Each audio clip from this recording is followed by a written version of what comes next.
น้องวิววันนี้ทำอะไรกินครับขนมปังทอดใส่ไข่ครับอ๋อเนี่ยทำเป็นแล้วเหรอทำเลยโอ้บีบเบาๆกันลูกอันนี้หนึ่งน้องวิวชอบหวานไหมคะถ้าไม่หวานก็ใส่นิดเดียวนะลูกน้องวิวไม่ชอบหวานใช่ไหมครับไม่ชอบหวานก็ใส่นิดเดียวพอแล้วลูกคนให้เข้ากันเลย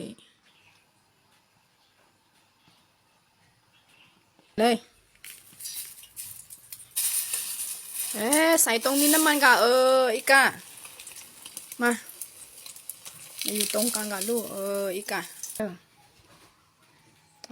ใส่เลยใส่ถ้วยเลยลูกโอ้โห